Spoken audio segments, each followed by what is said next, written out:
with our first speaker. He is one of the country's top political analysts. He is a senior lecturer in international affairs at the University of the Philippines Asian Center and a global columnist and policy advisor whose insights have been featured in top publications like the New York Times, Foreign Affairs, and The Guardian. Super exciting ng topic because he will be helping us unpack the post-midterm political and economic outlook. I'm sure a lot of our ka-globe here were very much involved during the midterm elections and what it could mean for us in 2025, 2028, and beyond. Everyone, let us all welcome Mr. Richard Haydarian. Salamat. Thank you very much. As you can see in my voice, medyo under the weather ako, so hindi ko masabayan yung energy level and all the colorfulness here. But it's definitely a pleasure to see a lot of old friends and new friends and a lot of other experts from different fields. One reason na under the weather ako is at the same time I'm getting all of these requests. Maybe you want to discuss Trump. Maybe you want to discuss midterm elections. Maybe you want to discuss the West Philippine Sea. And next thing you know, every night I have to stay awake until 3, 4 a.m. because of the U.S. time, because you don't know which country is going to get hit next or what's the next strike. Are we going to go into nuclear Armageddon? So that's why the age of uncertainty is really the theme.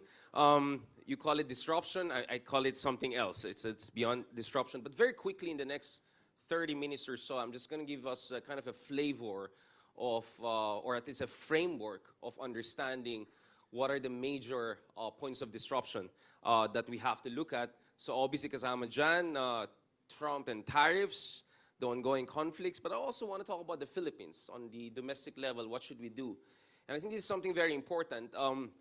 By the way, I'm glad that hindi niya nilagay na well, I'm glad that hindi na ako persona non grata here. Last time I checked, and it's quite unfortunate that earlier this year there was a big misunderstanding. But I expressed my apology for unintended hurt some of our friends felt from the beautiful island of Mindanao, regarding the issue of Human Development Index. I think our great CEO here, who served a lot in Africa before, can tell us about comparison of Human Development Index. So, in short, I'm not going to talk about Human Development Index today at all. I think I saw on Google Trends, millions of people already have researched that, so I'm going to skip that. But on a more serious note, actually what troubled me with that episode is that regionalism and tribalism seems to be a major challenge in our country. I come from Baguio. I'm a very proud Baguio boy. I was glad to hear about all of these beautiful developments and the bad internet we got there. Shout out to Mayor Magalong. You know, even though I come from Baguio, even though I was almost born in Marcos Highway, that never blinded me to the Marcos legacy. And I think my record is out there. And that's why I always felt in my own life, I have to walk the talk, meaning you don't allow your own regional ties define your own political views and understanding of facts. So it's quite, you know, disheartening to me to see that in 2025, we're still stuck in this kind of a regionalistic understanding of politics.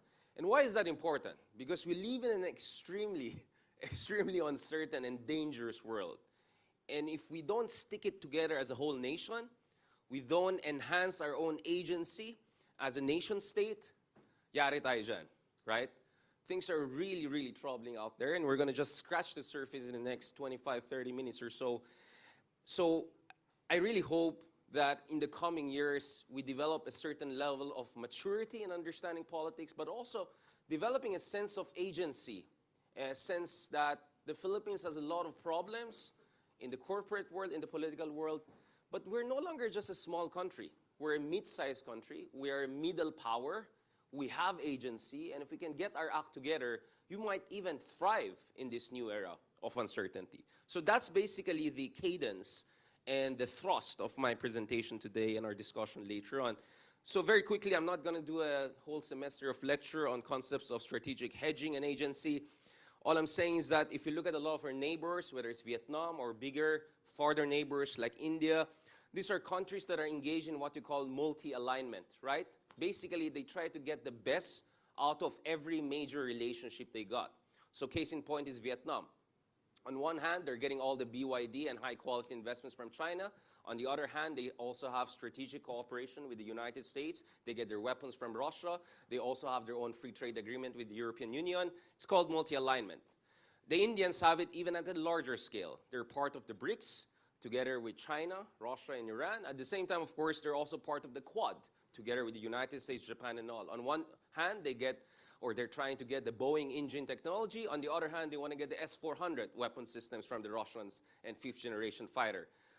Now, obviously, each country has its own unique circumstances, but what I'm telling you is that a lot of our neighbors, countries who have similar levels of development, so if you look at per capita of Vietnam and India, it's very similar to ours. Slightly higher in the case of Vietnam, slightly lower in our case. So countries who are developmentally similar to us, I'm not going to talk about HDI, but who are developmentally similar to us, are showing a lot of dexterity, if not success, in terms of their geopolitical positioning.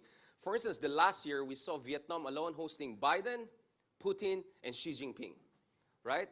That just tells you if you play your cards well, no one knows about the next 10, 20 years, but at least for now, you can put your country in a Goldilocks position to get the most out of all relationship. And that is why, personally, I've always been open to discussing even sensitive issues with our American friends, with our Chinese friends, with our European friends. So having that kind of diversified, multi-aligned foreign policy is a sine qua non for any rising middle power, whether it's as big as India or a similar sized country as Vietnam. Now, of course, the reason why I keep on saying we cannot afford to be a divided country or to be driven by tribalism and regionalism and emotionality is because our geography is both our blessing, but is also our curse. If you look at the Philippines today, we're right in the middle, almost exactly, of an emerging great power competition. So that's the first island chain, South China Sea, East China Sea, and the Taiwan Strait, and the second island chain, which is the Philippine Sea. These are two maritime areas that are being competed over by China and the United States. I'm not here to make value judgments about who's right and wrong. The Chinese position is very simple. The Romans back in the day dominated the Mediterranean as their imperial backyard. The Americans did the same with the Caribbean and the Pacific. Next thing you know, andito sila sa Pilipinas, and they build my beautiful city, Baguio, right? So the Chinese are saying, why shouldn't we, as a superpower in our region, have that kind of dominance and hegemony in our adjacent waters? Well, the problem with that kind of imperial thinking is that you immediately, right, cut into the interests and sovereign rights of smaller countries, right? So Latin Americans paid the price. The Carthaginians paid the price in the case of Rome. And unfortunately, now we're paying the price for this great power competition. And things are just going to get worse as we move ahead. I can say that because over the past 10 years, probably I've written 1,000 articles on the South China Sea, West Philippine Sea disputes. Walang sawa. But actually, I realize things are getting worse rather than better. Especially right now when the rules-based international order is looking more like a joke than an aspiration. Honestly, 2016, China treated our arbitration victory like nothing. They called it a piece of trash paper. Then Russia invades Ukraine based on the flimsiest pretext. And now the West is sleepwalking into a major conflict with a major country in the Middle East. I'm not sure what kind of rules-based order we have. You know, there used to be a joke about the Holy Roman Empire, that it's neither holy, we can talk about Austrian erotic imperial life, neither was it an empire, because the Austria-Hungarian Empire was not really that powerful, right? And so neither holy, nor Roman, nor imperial, right? And some people are saying maybe we're also in the same era whereby we neither have clear rules nor an international order to speak of. And that's extremely worrying. And that's why, again, I'm saying we have to get our act together. And I hope we transcend this kind of particularism and regionalism that has been defining and bedeviling our politics for quite so long. Now, having said that, again, I'm not here to pass value judgment. The reality is that on one hand, China wants to develop its own spheres of influence here. On the other hand, we're a U.S. treaty ally, and we're seeing the emergence of a much more assertive America, if not a unilateralist America. Again, that's a very dangerous combination. We have no time to go through the whole history of that. All I can say is that we have been doing 50 shades of hedging and playing between the two superpowers over the past 10 years alone. In fact, you can compare Duterte 2016 to 2018 versus Duterte 2020 to 2022, completely iba yung policies. Why? Because we're struggling. You know, anyone who says, alam kong dapat gawin ng Pilipinas ABC, they don't know what they're talking about. Because as we speak, the ground is shifting. So you cannot have a policy for this situation because the situation is shifting as we speak. So we're constantly calibrating and recalibrating, and that's the kind of difficulty that we face as a country. Having said that, it doesn't mean we're helpless. It doesn't mean we're helpless. As we become a $1 trillion GDP economy, we'll have more and more resources to finally invest in our defensive capabilities. Now, I'm not saying let's go North Korea and invest 70% of our GDP. I've been to North Korea, and I tell you, I don't want to, I mean, they have great kimchi, better than South Korea, but definitely you don't want to go down that road, right? Nor the Soviet Union way, which is unsustainable. But we're barely spending a single percent of our GDP on our defensive capability when countries as big as China are spending 4, 5, 6% of their GDP by some accounts, or at least 2 to 3%. Russia is already going to go double digit. So in that world, relatively, it doesn't make sense for us to so much neglect our basic defensive capability. So I'm all for independent foreign policy, but you have to embody that in capabilities. Kaya nga sabi ko, yung friends to all, enemy to none, pang Department of Tourism po yan. Right? Kaya sa love the Philippines, yun na lang lagay nyo. You cannot act friends to people who act like enemies to you. Right? And you have to make sure your friends respect you so that they invest in their alliance with you. Because if your warships look like a joke, you have no real fighter jets to talk about, no one is willing to stand by you because they know you cannot stand by yourself. Right? So that's an important thing to keep in mind. So naturally, as our economy becomes bigger, we are more than 100 million people, we'll have more resources. Yes, I know in many sectors things are stagnating, but relatively speaking, for the first time in 30 years, Philippines, Vietnam, and Indonesia are growing faster than China. Now, that doesn't mean we're at the same level. Per capita-wise, they're twice higher than us. But the thing is that Southeast Asia is having its second moment of growth, second moment of reemergence. And I think that's something that is worth taking into account. And if you look at it, the Philippines, in many ways, is a middle power. I've heard a lot of things about Mexico. I'll be careful about saying something. I might get persona non grata in Mexico. But no one says Mexico is a small country, right? They say a lot of things about Mexico. Well, guess what? Our population is almost as big as Mexico.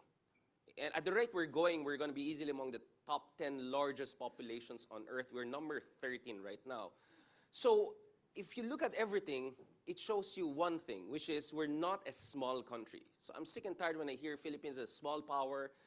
I mean, if you want to play the David versus Goliath thing, I don't know if you've seen the David statue in Florence. Actually, it's quite, he's quite a fit, strong-looking man.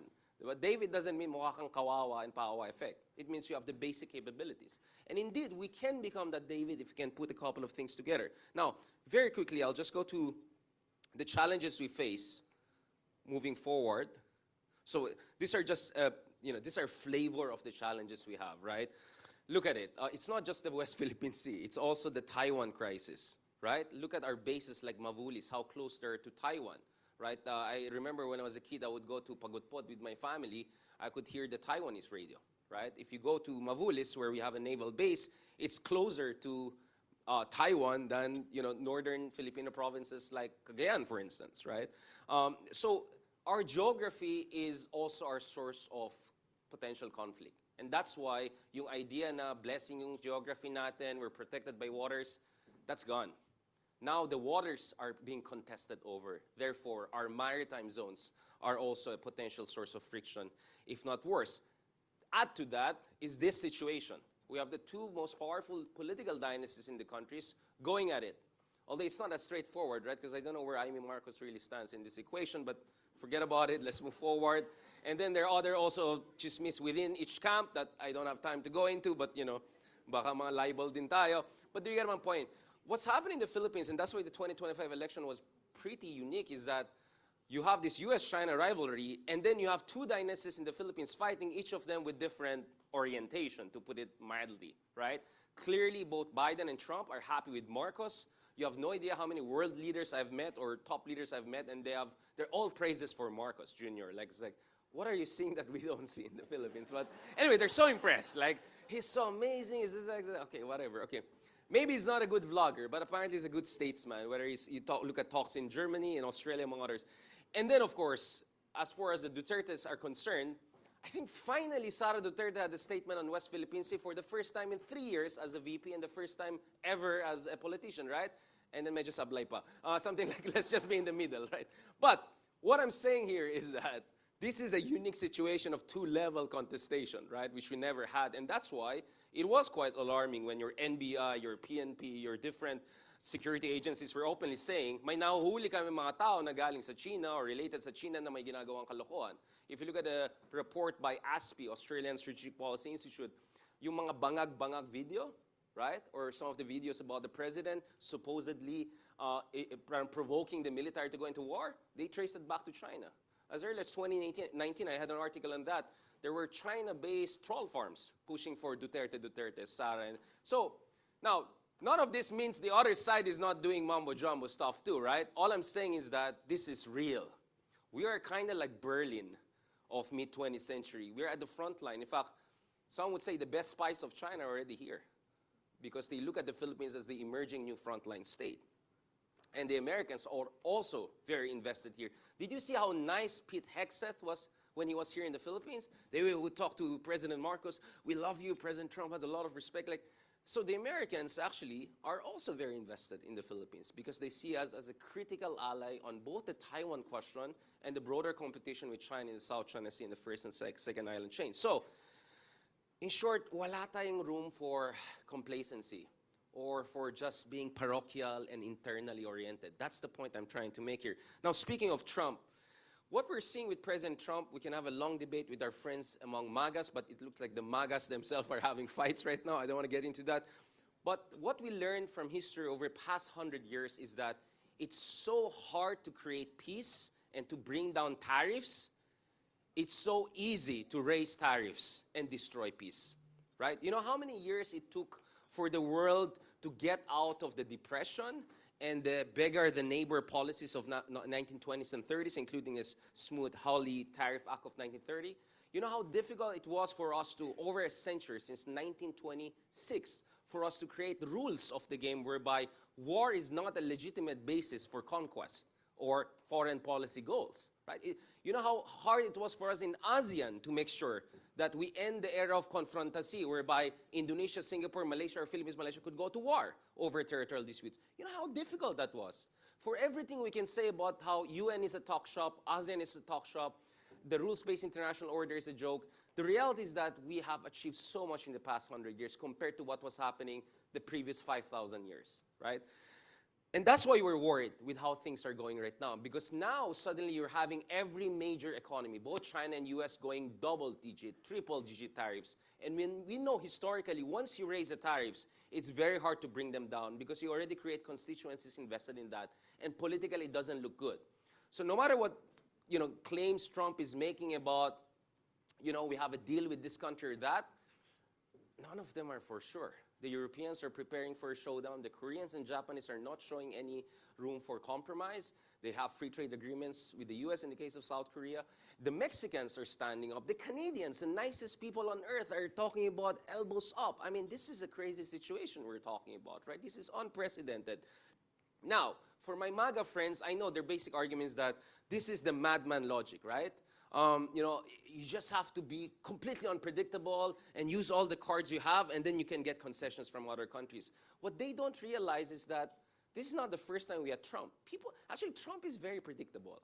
He's unpredictably predictable, right? I mean, the whole idea with Trump is that he has a clear strategic goal, which is to restore American manufacturing, right? Make America, a strong industrial economy again, but his tactics are always this kind of obfuscation and back and forth. So basically people are saying, we're just going to get through the drama, and eventually, if you hold your ground, you can prevail, right? So the other thing that is also troubling right now is not only how Trump is just setting precedents or breaking precedents after precedent, it's also these internal debates we're seeing among different groups, restrainers versus primacists, and now the return of hawks, who the other day successfully pushed for an American strike on Iranian nuclear facilities. And then you also have the situation of broligarchy, which has added more uncertainty. Like people like Elon Musk being buddy-buddy with Trump one day, the next day they're mortal enemies, talking about Epstein files, the next day they're quiet and don't say anything. I mean, this is creating a kind of internal drama and uncertainty we didn't have in the US, ever, last time I checked in history, right? Not to mention clear cases of conflict of interest. Some people are saying, You know, remember back in the day, Gorbachev, when he was in the US, said, what an amazing country, all of their, supermarket and all. Hopefully one day we'll be like them. The joke now is that the US is looking more like Moscow, whereby you have one, big boss and then all of these oligarchs around him looking for concessions, right? Now, having said that, what are the implications for the Philippines? I'll just quickly go through that. Well, the first thing we don't know is which version of Trump 2.0 we're going to get. Is it the Trump light or the maximalist Trump, right? Because a Trump light is aggressive tactical negotiations, but at the end of the day, you settle on something that more or less somewhere in the middle and manageable, or can this get out of control? This dilemma applies both to geopolitics, including the ongoing conflict in the Middle East, but also applies to trade negotiations that are ongoing. Now, if you look at it, different countries in ASEAN have different kind of challenges when dealing with Trump. But in the case of the Philippines, our advantages is our disadvantage. We really don't export much goods and manufacturing to the United States. So just like how the Asian financial crisis in 1997 didn't hurt us that much because we're not that integrated, it's very possible that because we just have very few really goods exports to the US, we can hold it together so long as we protect our services sector, BPO industry. That's why a big part of our discussion right now is how will the BPO industry deal with it? And in fact, the jury is still out. Some would say, thanks to POGOs getting out and real estate coming down, actually there could be a room for the BPO to actually have revival.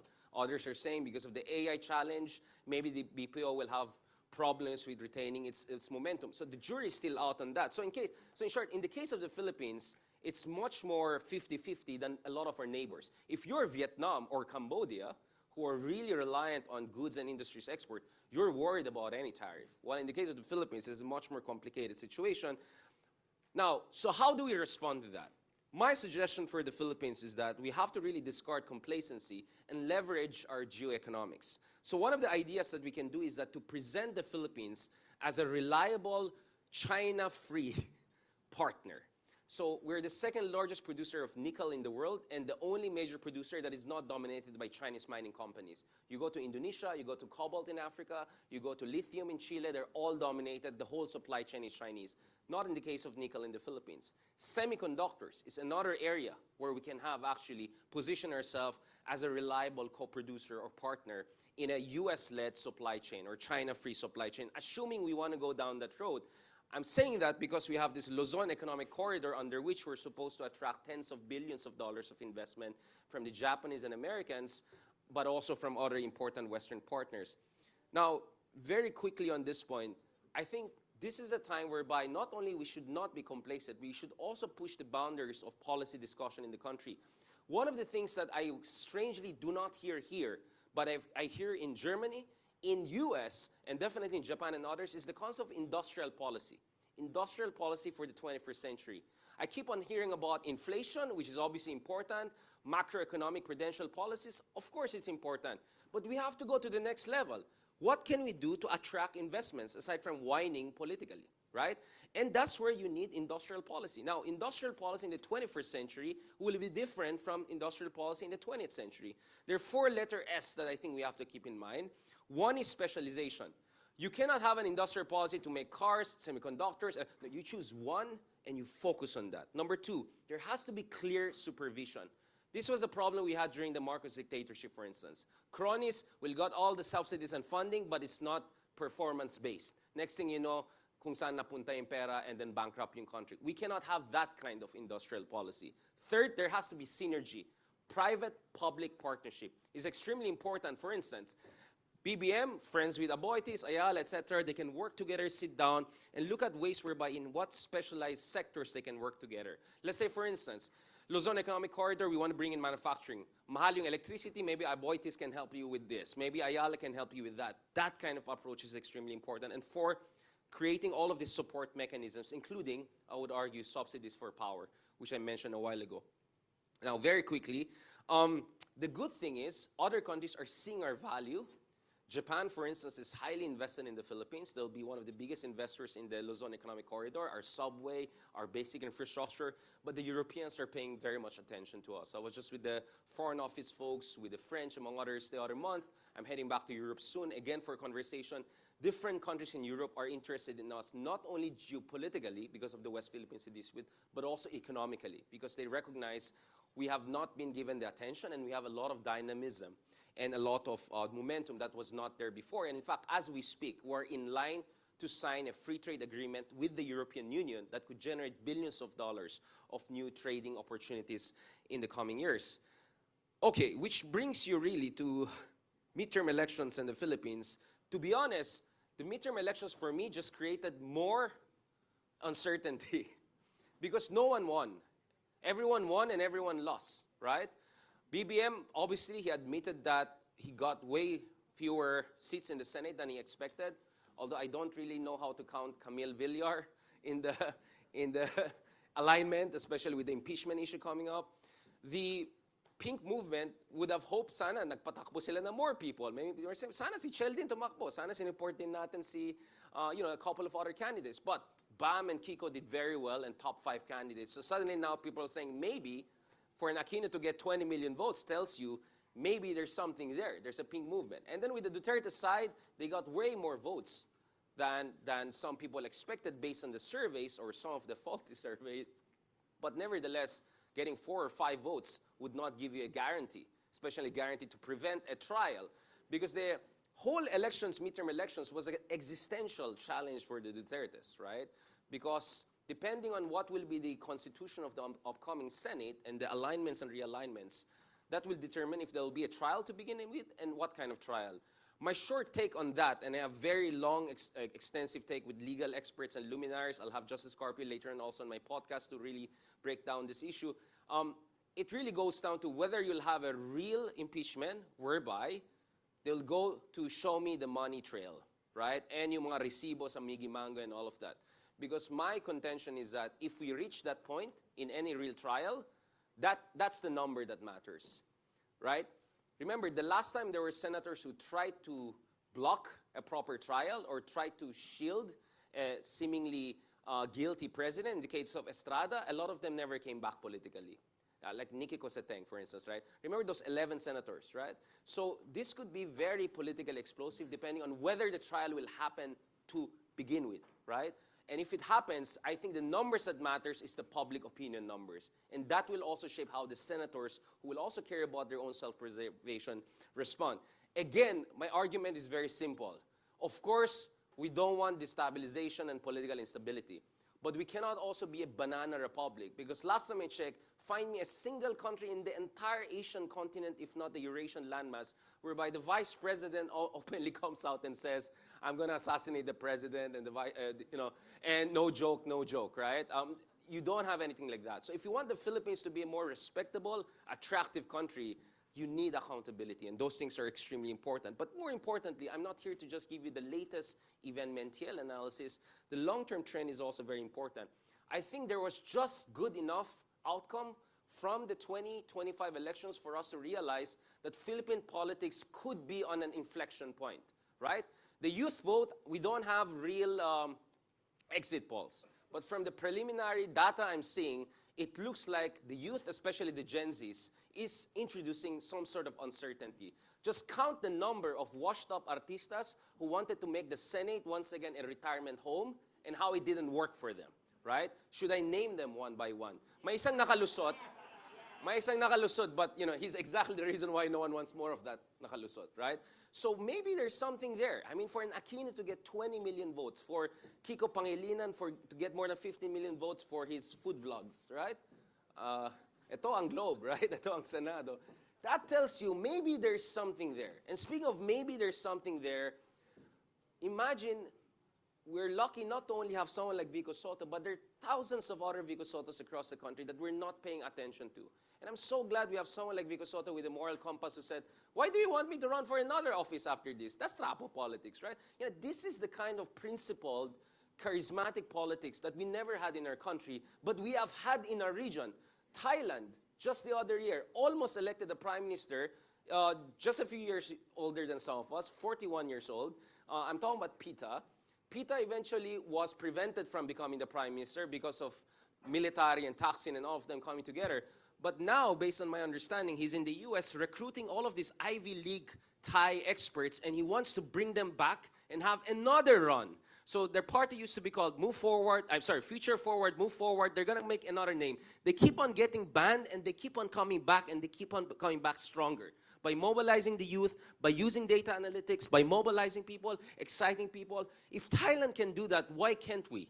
Considering, thankfully, we don't have a crazy monarch or a crazy military, right? We have so much more opportunity than Thailand and all, and we have so much more talent, right? Raw political talent, analytics talent that we can put together. So for me, that is why I'm still cautiously optimistic. Despite all of these short-term to medium-term uncertainties, the potential is there, and the urgency also is there. And if you put those two things together, I think we can move in the right direction. So last thing, go big or lose home. That's the mindset nowadays. If you don't fix your mess at home, you're going to be eaten alive by your bigger neighbors. Because we're entering a kind of a old school world order whereby each major power is trying to impose their will and hegemony in their respective region. Second, it's development policy. Very important. We should go beyond this usual discussion about just inflation and economic growth. Those are very crude indicators of economic growth and development. We have to look at something more than that. Are we creating enough manufacturing? Are we reviving our agricultural sector? Are we creating food security? Can we take care of our energy security if things go crazy in the Strait of Hormuz in the coming days or weeks? Those are things whereby we cannot be just on standby mode. We have to take care of our own fate. And lastly, the rise, fall, and re-rise of the pink movement. This is something that we have to watch out. Again, pink movement for me is just a kind of a catchphrase for this liminal, just sensibility for a Philippines that is neither this nor that, right? And I think if we get our act together, right, if we just look at also the positive points and glass half full, and also keep on betting on and engaging the Gen Zs, I'm very optimistic about the direction of this country because there's no other choice. On that cautiously optimistic note, I look forward to just a few violent reaction and looking forward to the rest of the discussion today. Thank you very much. Maraming salamat, and apologies again, I'm a bit under the weather. Yeah.